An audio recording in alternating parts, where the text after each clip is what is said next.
Hey everybody, so today I'm going to dive into some topics from blood vessel structure to blood pressure regulation and even touch on some heart failure, so let's get into it.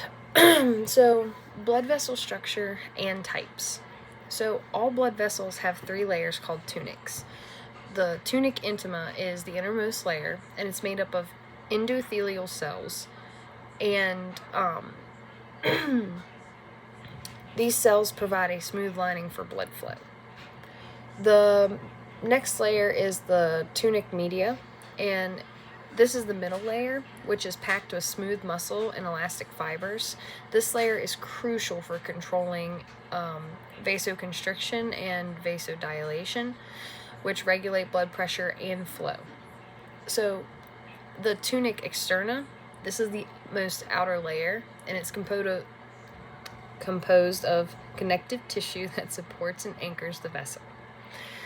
So, when it comes to different types of vessels, the largest of the elastic arteries, like the aorta, which are located closest to the heart, their high elastin content helps them stretch and recoil, and it's like buffering the force of the heartbeat.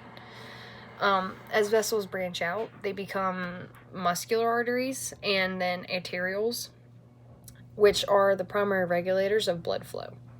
At the very end of the arterial tree, we have capillaries with walls like 1 cell thick. So I thought that was pretty interesting because that's not very thick. These tiny vessels, especially the continuous capillaries found in most tissues, they allow selective exchange of gases, nutrients, and waste. So, as we get into the gas exchange and capillary types. Okay, so while continuous capillaries handle selective exchange, there are some tissues that need more permeability. For example, the sinusoidal capillaries found in the liver, spleen, and bone marrow. They have large gaps to allow bigger molecules and cells to pass through. This diversity in capillary types ensures that each tissue gets the specific exchange it needs. So next I'm going to touch on, blood flow resistance and vessel diameter. So a key principle here is Poiseuille's law.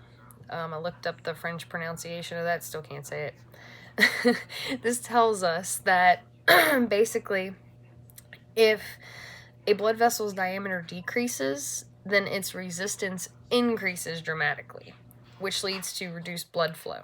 This is why even small changes in vessel diameter can have a huge impact on circulation. So next I'm going to touch on cardiac output and blood pressure.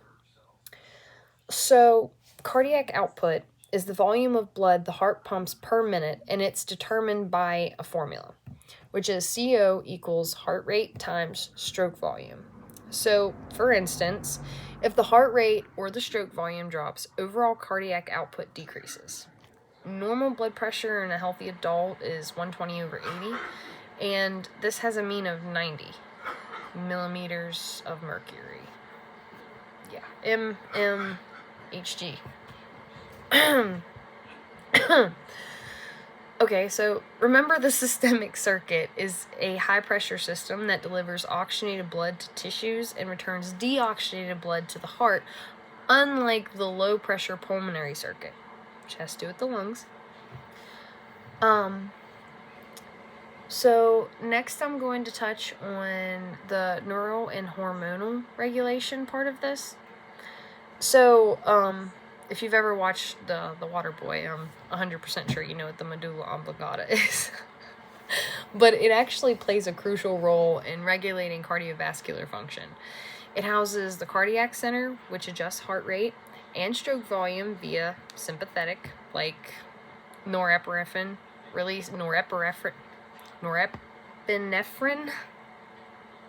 yeah, and parasympathetic, which controls blood vessels diameter.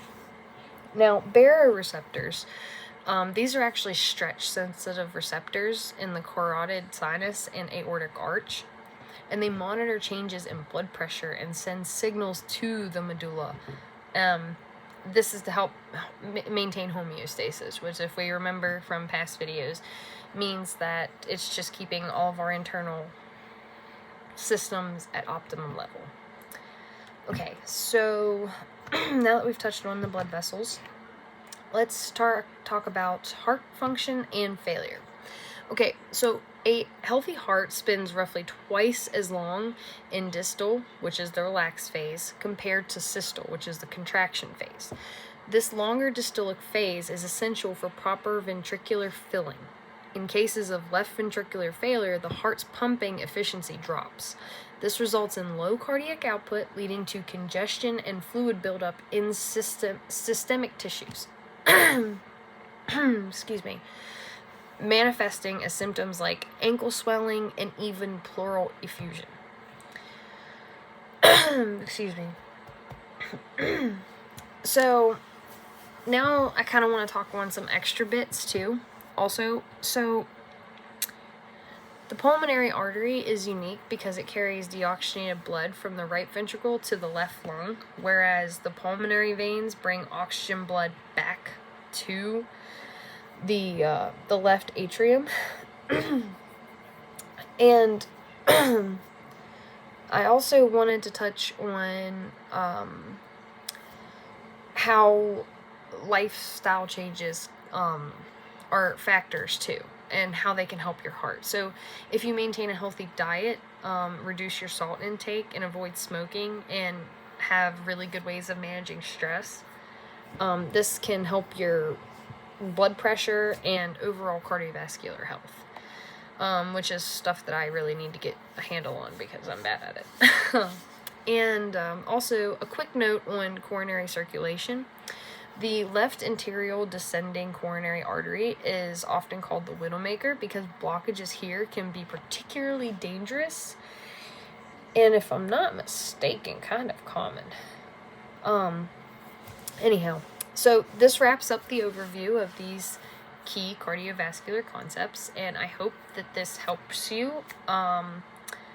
And thank you so much for watching, and happy studying.